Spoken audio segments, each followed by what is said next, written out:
স্যারকে আমি বললাম, স্যার আমি তো আপনার ক্যাম্পাসে আসছি, আসেন নাকি? যেহেতু আমি জাহাঙ্গীরনগর বিশ্ববিদ্যালয়ে পড়ি, অনেকদিন ধরে স্যারের সাথে দেখা সাক্ষাৎ নাই, সেহেতু আমি স্যারকে ফোন দিছি, স্যার আসেন নাকি, আমি তো আপনার ক্যাম্পাসে আসি। তখন স্যার আমাকে বললো, হ্যাঁ আমি তো ডিপার্টমেন্টে আছি, তুমি উপরে চলে আসো। তা আমি আমার সাথে যারা ছিল সবাইকে নিয়ে আমি উপরে চলে গেছি। উপরে যাওয়ার পরে দেখতেছি স্যার ক্লাস নিচ্ছে। স্যার আমারে বলতেছে, তুমি ফার্স্টের রুমে বসো, আমি ক্লাস শেষ করে তোমার সাথে কথা বলতেছি। তো স্যার আরও কয়েকজন স্টুডেন্ট ছিল যারা স্যারের কাছে আইসিডি প্রাইভেট পড়তো। তো পরে স্যারের সাথে কথা বলার পরে স্যার আসছে। আসার পরে স্যার যখন আমাদের সাথে কথা বলে বলছে তোমরা বসো, ফ্যান্টেন ছেড়ে দিয়ে স্যার ক্লাসরুমে চলে গেছে। এরপরে ছাত্রদলের এই কলেজের কমিটির ছেলেপেলে ওরা গিয়ে আমাদেরকে জিজ্ঞেস করতেছে, তোমরা কারা, তোমরা কলেজে কী জন্য আসছো, তোমাদেরকে কলেজে কে আসতে বলছে। তারপরে গালিগালাজ করতেছে, কোন জানোয়ারের বাচ্চা, কোন শালার ভূত, মানে এভাবে গালিগালাজ করতেছে বিভিন্ন ধরনের। তো তোদেরকে কলেজ আসতেছে, তোরা কে, তোরা সবগুলো শিবির, তোরা শিবির করছ, তোরা কলেজে কি জন্য আসছিস, তোদেরকে কলেজে আসার অধিকারকে দিয়েছে, তোদের কমিটি কই, তোদের কমিটি নিয়ে কলেজে আয়। এভাবে করে আমাদের সাথে তর্ক বিতর্ক করে একটা পর্যায়ে আমাদেরকে জিজ্ঞেস করতেছে, তোরা কোন কলেজের স্টুডেন্ট। তখন যে দুজন সিদ্ধেশ্বরী কলেজে ছিল তারা বলতেছে, ভাই আমরা এই কলেজের স্টুডেন্ট, ভাইরা আমাদের সাথে আসছে, আমরা একটু জসিম স্যারের সাথে দেখা করতে আসছি। জসিম স্যার ফাঁসের রুম থেকে এসেই ওদের ভাইদেরকে, ছাত্রদলের ভাইদেরকে বলতেছে যে তোমরা এরকম করতেছো কেন, তারা তো আমার সাথে দেখা করতে আসছে, তোমরা শান্ত হও। বলছে, এই জসিম মা, তুই জামাত করস, তুই জামাতের এজেন্ট, তোরা এখানে তুই শিবিরের পোলা ব্যান্ডে এখানে ইন করলি কেন, তোর খবর আছে। এভাবে করে স্যারের সাথে তুচ্ছতাচ্ছিল্য করে আমাদের সবাইকে টেনিসের রুম থেকে বের করে আমাদের সবাইকে মারছে। ওখানে ইকোনমিক্স ডিপার্টমেন্টে আপনারা সিসিটিভি ফুটেজ চেক করলে, ইকোনমিক্স ডিপার্টমেন্ট, ইংলিশ ডিপার্টমেন্ট সামনে সিসিটিভি ফুটেজ চেক করলে আপনারা সবগুলো দেখতে পাবেন। সিসিটিভি ফুটেজে আছে আমাদেরকে মারছে। মারতে আমাকে দৌড়ানো দিয়ে আমি দৌড়ে ইকোনমিক্স ডিপার্টমেন্টে ঢুকে দরজা লাগাই দিছি। দরজা লাগাই দেওয়ার পরে ইকোনমিক্স ডিপার্টমেন্টের দরজা লাগাই দেওয়ার পরে একজন ম্যাম বলতেছে, তুমি দরজা খোলো, আমি দেখতেছি বিষয়টা। পরে ম্যামকেও ধাক্কা দিয়ে এভাবে করে ফেলে দিয়ে বলতেছে, আমরা দেখতেছি। এরপর ওখান থেকে আমাদেরকে বের করে আনছে। বের করে আনি আমাদেরকে মারতে মারতে প্রিন্সিপালের রুমে আনছে।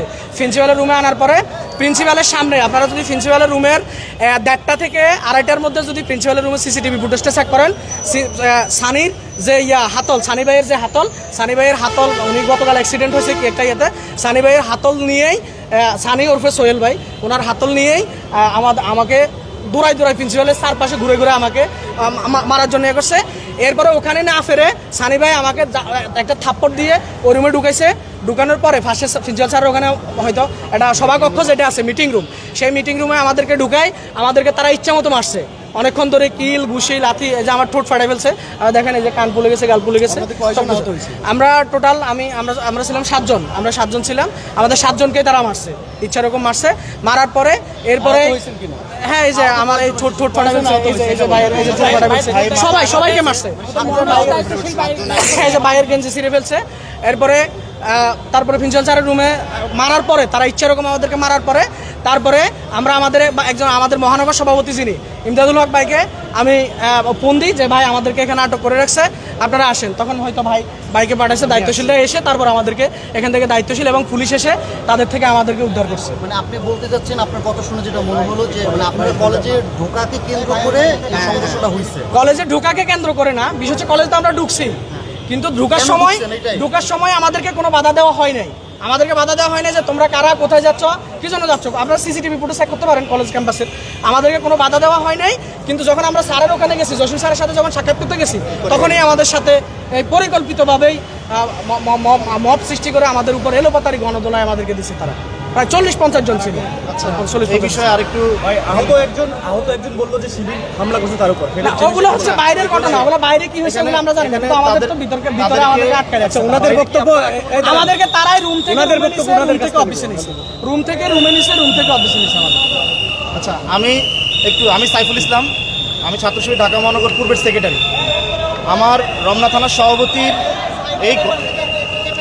থানার সভাপতি এজিএম বাপ্পি, আমি খবর পাই সে মহানগর সভাপতিকে জানায় যে তাকে আটকে রাখার এই মেসেজ আমি শুনে আমি একজন ভাইকে নিয়ে, আমাদের মহানগরের একজন ভাইকে নিয়ে আসি এখানে, যে প্রিন্সিপাল স্যার বা দায়িত্বশীল যারা তাদের সাথে কথা বলবো।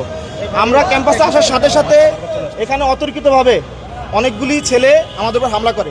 আমি তাদের পরিচয় জানি না, নিঃসন্দেহে তারা কোনো আক্রোশের বসবাসটা করে। আমাকে সেভ করতে গিয়ে আমার এই ভাই আহত হয়েছেন। পরবর্তীতে আমাদের এখানে ছাত্রদলের অনেকে আমাদের সাথে কথা বলে, আমাদের সাথে উদ্ধত আচরণ করে। এখানে পুলিশ এসে পরবর্তীতে পরিস্থিতি কিছুটা শান্ত করার চেষ্টা করে। আমরা দাবি জানাচ্ছি এখান থেকে সিসি ফুটেজ যেগুলো আছে এগুলো কালেক্ট করার জন্য। এটা তো ফ্যাসিস্ট আমলের কোনো সময় না, যে সময়টা এসে শেখ হাসিনা ছাত্রলীগ যেভাবে করতো, তারেক রহমানের ছাত্রদল সে আচরণটা করবে। আমরা তো এটা চাচ্ছি না।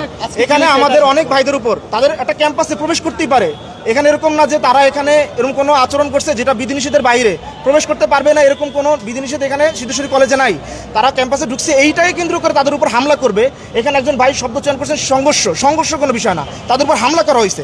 সংঘর্ষ দুই পক্ষের হয়, হামলা এক পক্ষ থেকে হয়। এটা আমাদের ভাইদের উপর হামলা করা হয়েছে। আমি এটা জানার সাথে সাথে এখানে আসছি শুধুমাত্র পরিস্থিতি জানার জন্য এবং আমার ভাইকে নেওয়ার জন্য। পরবর্তীতে আমাদের উপর হামলা করে, যেখানে আমরা তো দুজন ছিলাম, এখানে আমরা তো সংঘর্ষে লিপ্ত হওয়ার জন্য দুজন আসি নাই।